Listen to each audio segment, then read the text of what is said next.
Assalamualaikum and welcome to MK Academy. In this video we will talk about a concept of operating system known as system calls. किसी भी operating system की services को acquire करने के लिए जो call की जाती है उसको कहते हैं system calls. For the proper functioning of the computer system या फिर किसी प्रोसेसर की प्रॉपर फंक्शनिंग के लिए हम उसको दो मोड्स में डिवाइड कर देते हैं. एक को कहते हैं यूज़र मोड और दूसरे को कहते हैं कर्नल मोड. यूज़र मोड को रिप्रेजेंट किया जाता है बिट 1 से और कर्नल मोड को रिप्रेजेंट किया जाता है बिट 0 से. जब भी कोई प्रोग्राम रन कर रहा होगा ऑन देयर ओन, यानी कि उसको किसी भी रिसोर्सेज की ज़रूरत नहीं है या उसको ऑपरेटिंग सिस्टम की ज़रूरत नहीं है या किसी फ़ाइल की ज़रूरत नहीं है, तो वो यूज़र मोड में आराम से अपना काम करता रहेगा. जबकि ऐसे प्रोग्राम जिनको रिसोर्सेज की ज़रूरत होती है या जिनको ऑपरेटिंग सिस्टम की ज़रूरत होती है वो काम करते हैं कर्नल मोड के अंदर.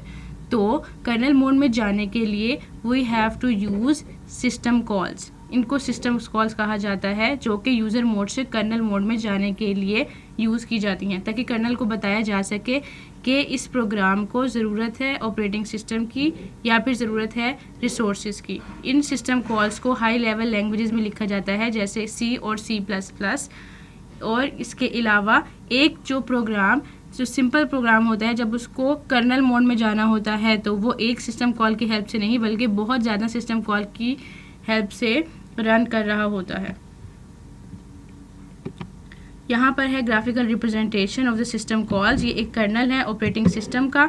यहाँ पर जो एप्लीकेशन है ये यूज़र मोड के अंदर बेसिकली रन कर रही हैं. तो जब उनको ज़रूरत पड़ेगी कर्नल की तो वो इस सिस्टम कॉल के इंटरफेस को यूज़ करते हुए कर्नल को बताएंगे कि हमें ऑपरेटिंग सिस्टम की ज़रूरत है या हमें फ़लाँ रिसोर्सेज की ज़रूरत है. तो उसके लिए हमें ज़रूरत पड़ेगी सिस्टम कॉल की जो कि वर्क करेगा एज एन इंटरफेस. यहाँ पर है एक example of a very simple program जिसमें हमने कॉपी करना है सोर्स फाइल के कंटेंट्स को डेस्टिनेशन फाइल के अंदर. तो ये यूज़र मोड के अंदर रन नहीं कर सकता क्योंकि इसमें डिफरेंट रिसोर्सेज को यूज़ किया गया है. तो हम कॉल करेंगे कर्नल को और कर्नल को एक कॉल नहीं बल्कि इतनी सारी कॉल्स की जाएंगी ताकि इस सोर्स फाइल को डेस्टिनेशन फाइल में कॉपी किया जा सके. एक्वायर करने के लिए एक सिस्टम कॉल की गई, राइट करने के लिए, एक्सेप्ट के लिए अलग से सिस्टम कॉल्स की गई. इसके अलावा नीचे सिस्टम कॉल्स की लूप भी चली है, यानी कि एक फंक्शन ऐसा होगा जिसके लिए बार बार सिस्टम्स कॉल की जाएंगी यहाँ तक कि हमें जो रिक्वायर्ड रिजल्ट्स है वो मिल जाए. तो इस तरह के जो प्रोग्राम्स होते हैं, फॉर एग्जांपल अगर आपने करना है 2+2 जो कि आपके सिस्टम में हो रहा है तो वो यूज़र मोड में आराम से रन करता रहेगा. लेकिन अब आपको चाहिए कि आप 2+2 का जो रिज़ल्ट है 4 उसको प्रिंट करवाएं ऑन द स्क्रीन. इसके लिए आपको रिसोर्सेज की ज़रूरत पड़ेगी. तो यूज़र मोड कॉल करेगा कर्नल मोड को कि हमें ज़रूरत है ऑपरेटिंग सिस्टम की और हमें जो है ये प्रिंट करवाना है. और फिर उस सिस्टम कॉल की वजह से जो प्रिंट की सिस्टम कॉल की गई कर्नल को पता चला कि यूज़र मोड में एक ऐसा प्रोसीजर है जिसको कि ज़रूरत है ऑपरेटिंग सिस्टम की. इसको कहते हैं ये the whole concept of the system calls.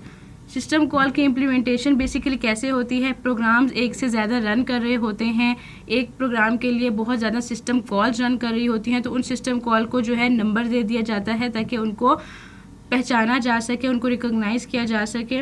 इसके अलावा नंबर्स को जो है सिस्टम कॉल टेबल के अंदर रखा जाता है इंडेक्सिंग के लिए. यहाँ पर है यूज़र मोड और यहाँ पर है कर्नल मोड. एक एप्लीकेशन आराम से रन कर रही है द यूज़र मोड और उसको सडनली ज़रूरत पड़ती है कर्नल मोड की, तो वो एक जो है एक कॉल भेजता है कर्नल मोड को ओपन. तब फिर कर्नल मोड के अंदर जब वो कॉल आती है तो यहाँ पर उन्होंने हैंडलर लगाए हुए हैं. वो हैंडलर चेक करते हैं कि आया जो भी सर्विसेज हमें हमारे प्रोसीजर को या हमारी एप्लीकेशंस को चाहिए वो हमारे पास हैं या नहीं हैं. जहाँ तक बात आती है सिस्टम कॉल टेबल की, सिस्टम कॉल टेबल के अंदर उन सारे एड्रेसेस को रखा जाता है जिनको सिस्टम कॉल करनी होती हैं. सिस्टम कॉल्स इसके अलावा जो है बैकग्राउंड में अपने आप काम करती हैं. हमें सिर्फ़ और सिर्फ जो है एक कमांड उनको पास करनी पड़ती है.